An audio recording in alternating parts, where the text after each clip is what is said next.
ادع إلى سبيل ربك بالحكمة. تاسو تر ټولو غوره امت یاست چې الله تعالی د نورو لپاره را لېږلي یاست. په نیکۍ باندې امر کوئ او د بدیو څخه خلک منع کوئ. دا د قرآن عظیم شان د آیت مفهوم دی چې په ده کې د دعوت ارزښت معلومیږي. په اسلام کې دعوت څومره ارزښت لري، ځوانان څومره رول لري، نو د همدې او نورو پوښتنو لپاره مو میلمه کړی عبید الله حسام، اسلامي دعوتګر یعنی نړیوال دعوتګر. حسام صاحب تاسو ته ښه راغلاست وایي. ډېره مننه ریاض ورور، کور مو ودان. راځو دې ته چې دا دعوت د دین دعوت په اسلامي امت کې څومره ارزښت لري.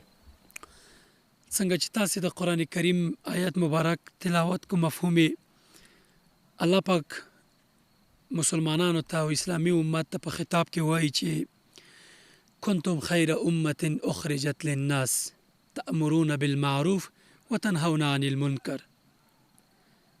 تاسې تر ټولو غوره امت یاست چې د نورو خلکو لپاره راستول شوي یاست، په نیکیو باندې امر کوئ او له بدیو خلک منع کوئ. دې آیت ته کله موږ پام وکړو، اسلامي امت د یو معلم یا لارښود امت رول لري. اخرجت للناس، د خلکو لپاره رالیږل شوي یاست، یعنی دغه اسلامي امت الله پاک د نورو امتونو د هدایت لپاره یو امت ټاکلی دی. د دوی رسول همدا وظیفه پر مخ بیولي، دعوت، تبلیغ. د دوی انبیاو ټولو، د دوی علماو همدغه یوه مقدسه وظیفه پر مخ بیولې چې دعوت دی. ابن القیم الجوزی وایي چې الطرق الى الخالق بعدد انفاس الخلائق.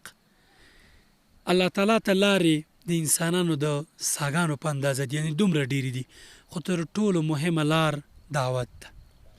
ځکه دا یو مقدسه وظیفه ده او یو لوی کار دی چې د اوسنیو معاصرو علماو په باور باندې، پخوا موږ اورېدلي وو علماو ویل چې دعوت په ځینو علماو باندې فرض کفایي ده او په عامو خلکو باندې نه دی. خو اوسني علما تحلیل کوي د قرآن کریم آیاتونو ته په کتو باندې، د نبوي مبارکو احادیثو ته په کتو باندې، دوی وایي چې دعوت په هر مسلمان، هر مؤمن باندې فرض کفایي ده. یعنی خلک د دې کې پام وکړي. یو دفعه ما دا خبره کړې وه، بیا ځینې ویل چې ته غلط شوی نه یم. معاصر علما وایي چې دعوت الی الله په هر مسلمان باندې فرض عین دی، په علماو باندې فرض کفایي دی. په دې معنی ته یو دعوتګر زی جماعت کې یو موضوع اوري، دغه موضوع راوړې له خپلې کورنۍ سره شریکې، دیني موضوع ده. ته یو عام انسان یوه ښه کلمه اوري د دین په اړه، یا یو نیک پیغام اوري، ته راځې کورنۍ سره کینې، خپلې میرمنې سره، خپلو بچو سره، خپلې مور سره، خپلې کورنۍ سره په ټوله کې، او دوی ته وایي چې نن ما یوه موضوع په جومات کې یا په فیسبوک کې یا په بل ځای کې واورېده یا ولیده، په هغې کې یو نیکه خبره شوې وه.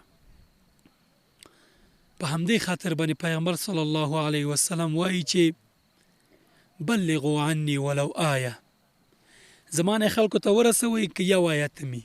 امر دی د پیغمبر صلی الله علیه وسلم. دغه یو آیت چې ته خلکو ته رسې، ته دعوتګر او دا په تا باندې لازمي ده. ځکه الله پاک په قرآن کریم کې فرمایي چې ومن احسن قولا ممن دعا الى الله وعمل صالحا وقال انني من المسلمین.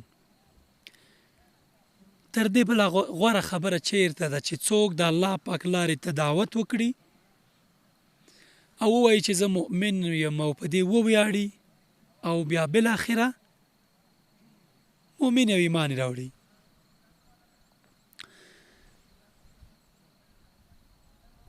دعوت ډېر یو مقدسه وظیفه ده، لکه څنګه چې ما وویل هر انسان یې باید وکړي، خصوصا ځوانان. یو انسان چې دعوت کوي هغه د خپل ځان لپاره صدقې جاریه پرېږدي په دنیا کې. هغه صدقه چې کله دی مري، د ده نه بعد دغه علم چې خلکو ته رسولی، دغه نیکه وینا چې خلکو ته رسولي، د هر یوې ثانیې د هرې نیکې خبرې د هر کس چې دی هدایت کیږي یا یو د ده په خبره باندې یو بل طرف ته د الله تعالی طرف ته رجوع کوي ته یې په خیر کې شامل یې. یعنې د اجرونو یو پراخه شبکه ده. ته یو چاته دعوت وکړه، کله پاک هغه ته هدایت وکړ، که هغه بل چاته د هدایت وسیله شو یا بل چاته دعوت وکړ، د هغه اجر او پسې همدومره څومره چې سلسله ده تا ته اجر راځي. هغه چاته اجر ورسیږي چې تا ته دعوت کړی دی، او په داسې حال کې چې ستاسو د ټولو اجرونو هیڅ نه کمیږي. نو دعوت که زه وایم چې په نړۍ کې یوازینۍ وظیفه چې هر انسان باید ترسره کړي د انبیاو وظیفه هغه دعوت دی. مننه ماشاءالله. راځو دې ته چې د اوسني عصر کې په دعوت د دین دعوت کې د ځوانانو رول څنګه دی؟ د ځوانانو رول په دعوت کې د ټولنې په هره برخه کې د ملا د تیر حیثیت دی. یعنی ځوانان همدومره چې د ټولنې په نورو برخو کې ارزښت لري په دعوت کې همدومره باید رول ولري. علي رضی الله عنه ځوانو پیغمبر صلی الله علیه وسلم ورته وایي چې یا علي لأن أهديك الله بك رجلا خير لك من حمر النعم. کتا ته علي که یو چاته الله پاک ستا په لاس باندې دعوت وکړي دا تا ته تر سرو خانو غوره ده. د سورة والعصر په آخري آیتونو کې راځي چې والعصر الله پاک په زمانه باندې قسم کوي ان الانسان لفی خسر، هر انسان په تاوان کې دی.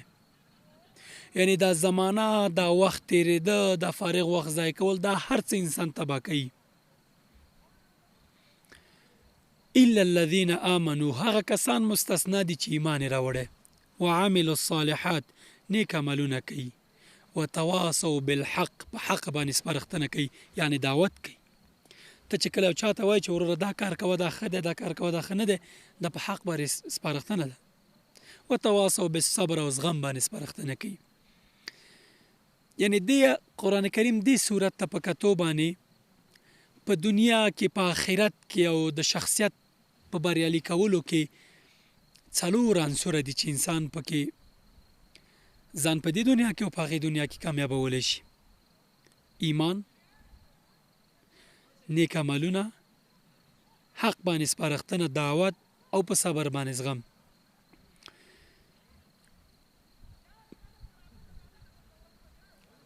د دعوت لپاره تر ټولو مهم فاکتور چې یو انسان باید ولري، تر ټولو مهم عنصر هغه علم دی.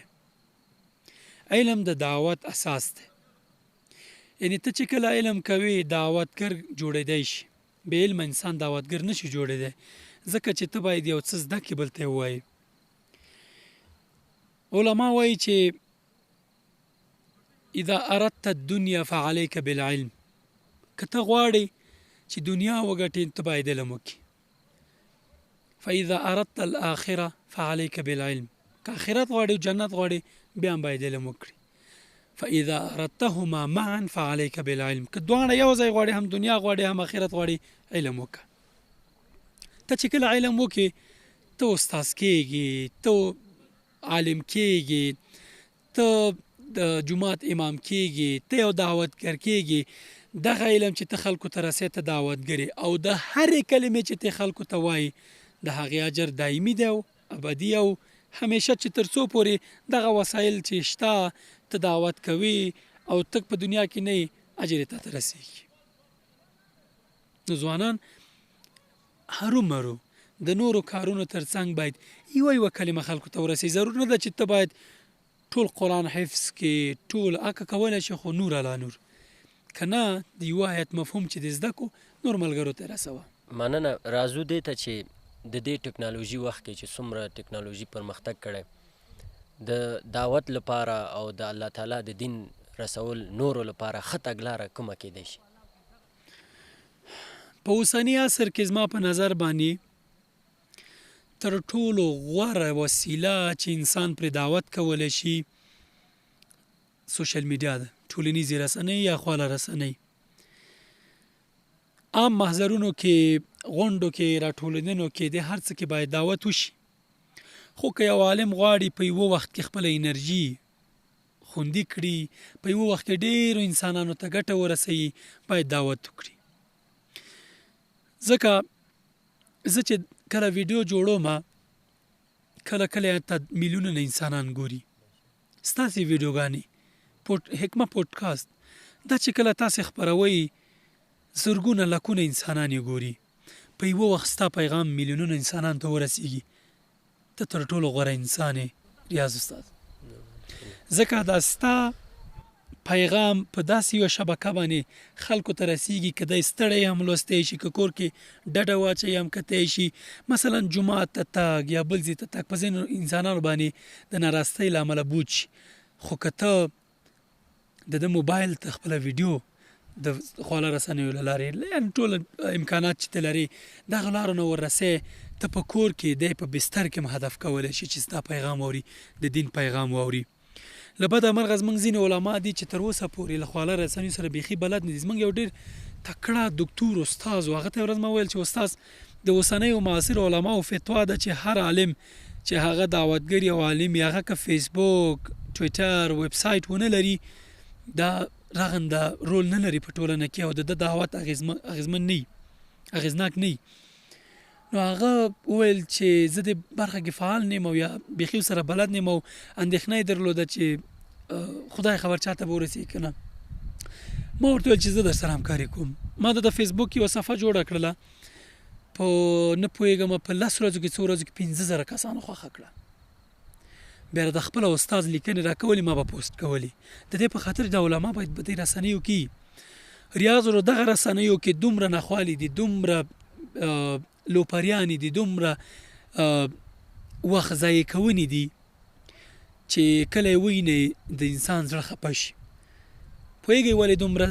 ځکه چې موږ پکې نه یو، زموږ علما پکې نشته، زموږ دعوتګران پکې نشته. اوس الحمدلله کله کله ځوانان یې نه ډېر ښکلي پیغامونه راخلي، فیسبوک ته یوټیوب ته دوی ته اچوي، لکونه کسان یې ګوري، یوه جمله پکې ښایي.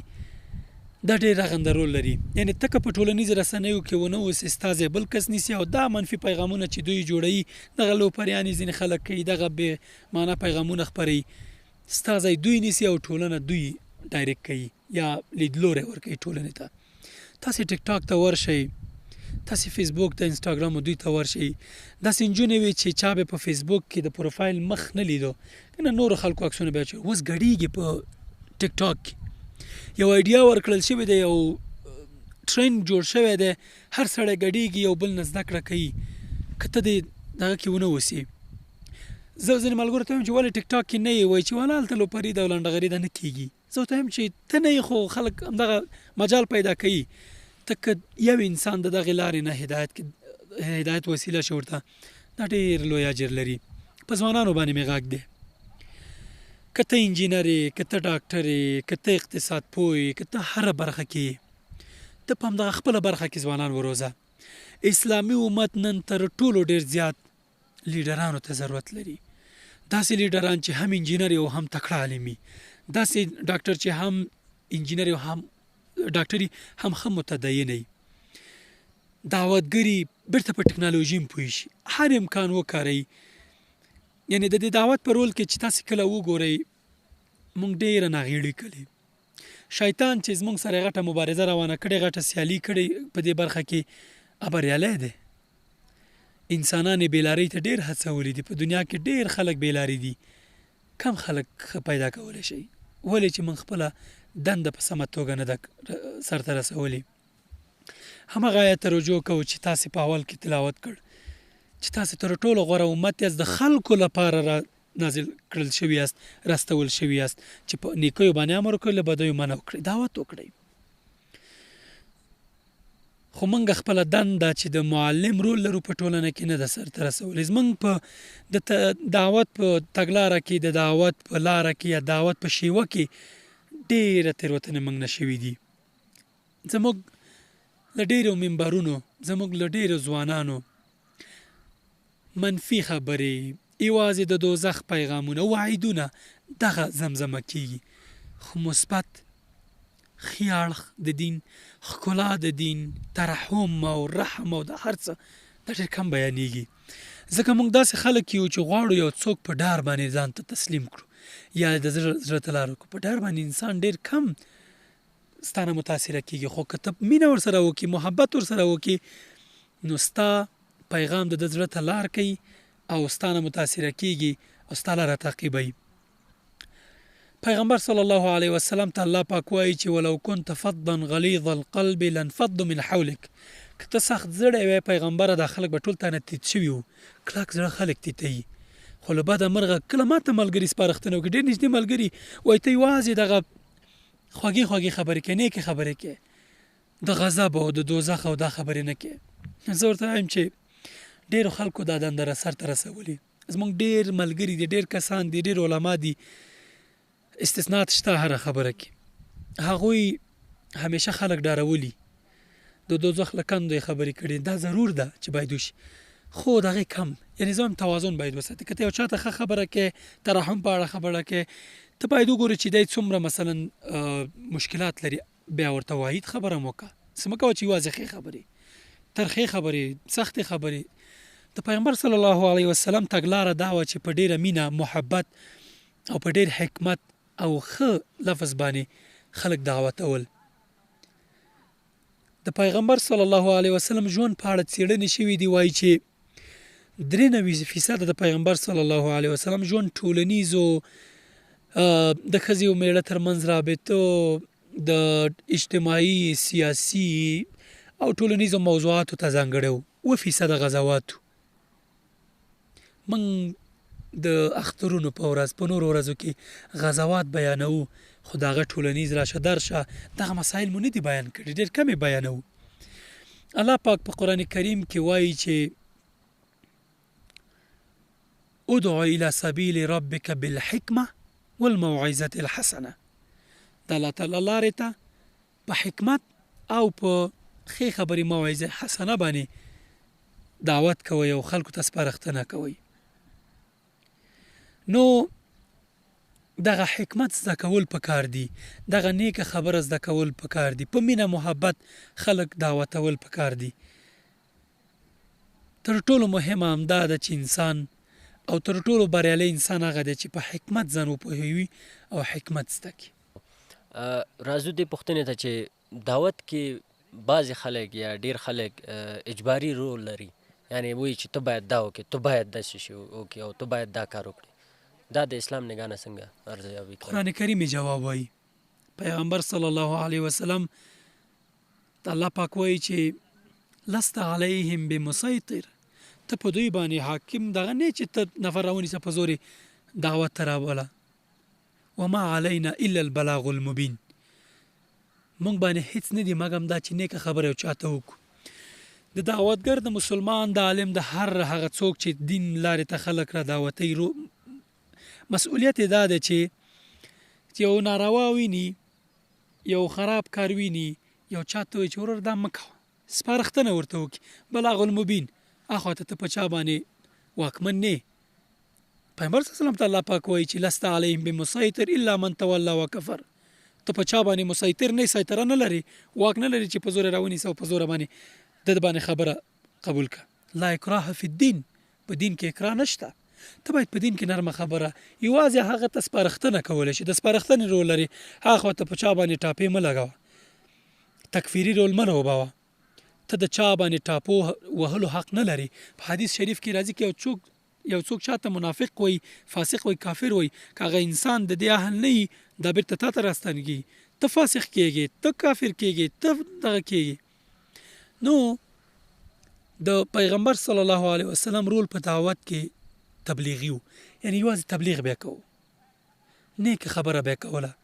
وما علینا الا البلاغ المبین، په موږ باندې نشته مګر دا چې نیکه خبره وکړو. ځینې ملګري وینو چې په خلکو باندې د منافق، د فاجر، د فاسق او د کافر ټاپې لګوي.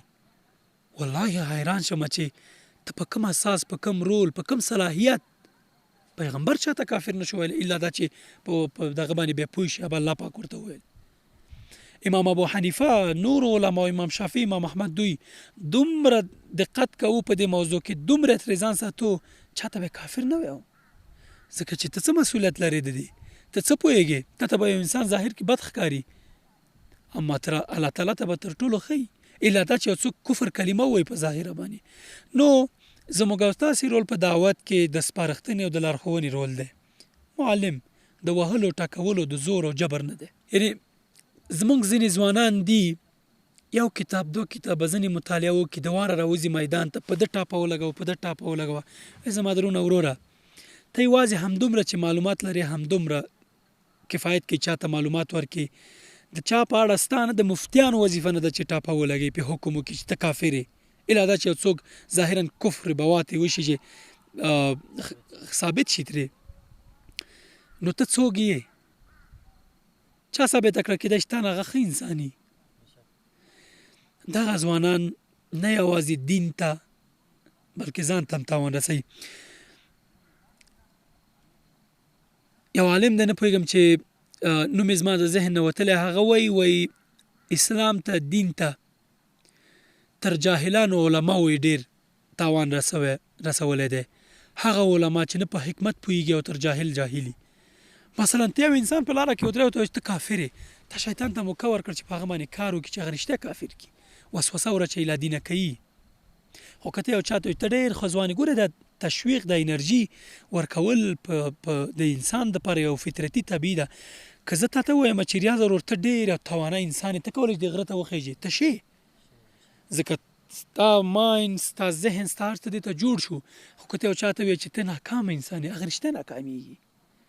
هغه ځان ته دا تلقین کوي شیطان وسوسه ورچوي ته خو ناکام یې. نو د انسان په بېلارې کولو کې د دعوت مخه نیولو کې تر ټولو ډېر مکاره دښمن شیطان دی. انسانان ته وسوسې ورچوي دعوتګر مغروره کي متکبرې کي خولې کې تاثیر نه وي ګناهونه کوي. یو مهمه خبره چې د دعوتګر دپاره زما سپارښتنه او د ورورۍ مشوره د یو کوچني ورور یو تواضعي نظر په توګه دا ده چې هر هغه څه خلکو ته وایي چې تاسو یې کوئ د دې تاثیر نسبت د هغې تاسو نه کوئ خلکو ته وایي ډېر زیات دي. هغه وخت ستا خبره د خلکو زړه ته لاره کوي چې نرمه خوږه خبره او ته یې خپله په هغې عمل کوي. نو دا یو راز هر ملګري ته باید معلوم وي چې کله تاسې نورو ته خبره کوئ ډېره سپارښتنه په هغه څه تاکید په هغه څه وکړئ چې تاسو یې کوئ خپله یې عملي کوئ په خپل ژوند کې. او راځو اوس دې ته چې که چېرته یو ځوان غواړي دعوتګر شي له کومه یې پیل کړي؟ ځوان غواړي دعوتګر شي له دې ځایه دې پیل کړي چې خپل مسلک کې د خلکو ته دعوت پیل کړي.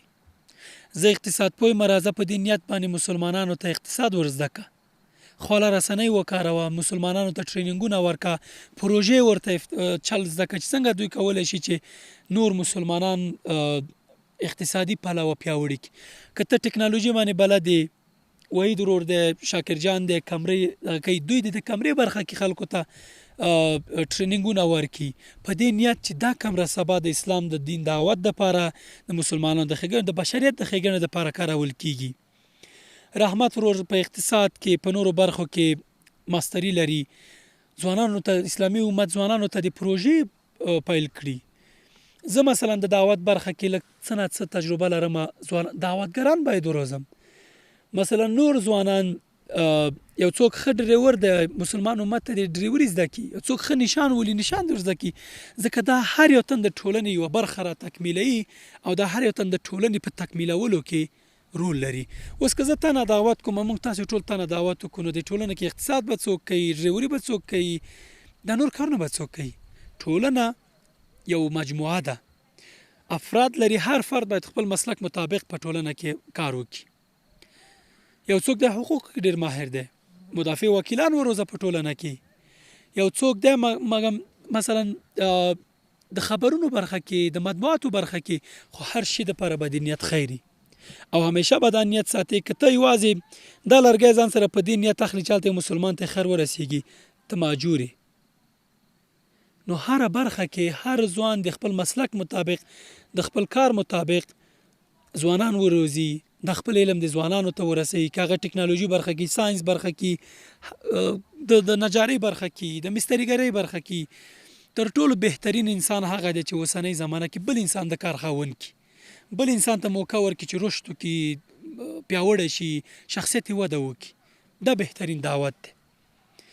نور د الله تعالی لارې ته دعوت د هر انسان مسؤلیت دی.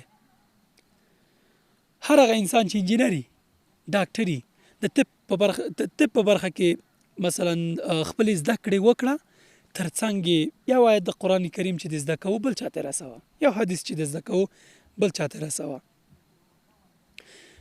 علما وایي هر انسان باید د دین اساسات زده کړي، چې هغه عقیده ده، دغه 15 بناوي دي د اسلام، په دغو کې باید هر مسلمان لازمي ده، واجبي ده چې دغه زده کړي. پیغمبر صلی الله علیه وسلم حدیث دی چې علم کول په هر نارینه مؤمن او مسلمان باندې فرض دي، ښځې باندې. یعنې هغه څه چې اساسات دي. اوس که ته اقتصاد لولې، ته باید داسې تګلاره ځان ته جوړه کړې چې 50% مطالعه دې یوازې په دغه خپل مسلک کې، 50% نور تقسیم کړه. مثلا 20% مطالعه دې یا 30% دې اسلامي مضامینو ته مطالعه ته فکري مطالعه کوو. مسلمانان ځوانان دعوتګران تر ټولو زیات اړتیا فکري کارونو ته لري، مادي کارونو ته نه لري، نور شیونو ته نه لري، فکري. زمونږ ځوانان تر هغه چې فکر باندې کار ونه کړي، دا ځای بدل نه کړي، دا ټولنه نه بدلیږي. صحابه رضی الله عنهم وګورئ، دوی په یوه خرما باندې به ورځ تیروله، خو امپراتوریان یې ماتولي. ولې؟ دوی سره فکر و، هغه یو فکر و، او هغه د الله تعالی رضا و، او د الله تعالی لارې ته دعوت و، او د الله تعالی په لاره کې مبارزه وه. امپراتوریان یې ماتولې، حیران پاتې و چې دا څنګه کیسه ده، موږ دومره فوج لشکر لرو، دا څو نفر عرب را پاڅېږي د هغه ځینه موږ ماتوي. فکر و، اخلاص و، او عمل و. دا درې شیونه د یو ځوان مسلمان دپاره ډېر زیات مهم دي. جزاک الله خیر حسام صاحب چې زموږ دعوت مو ومنه. خویندو ورونو، الله تعالی دې وکړي چې تاسو د حسام صاحب په خبرو باندې عمل وکړئ او له ننه یې شروع کړئ، له ننه یې پیل کړئ. انشاءالله داسې وخت به راشي چې تاسو هم دعوت وکړئ او تاسو لپاره به صدقه جاریه وي. تر بیا مو الله په امان.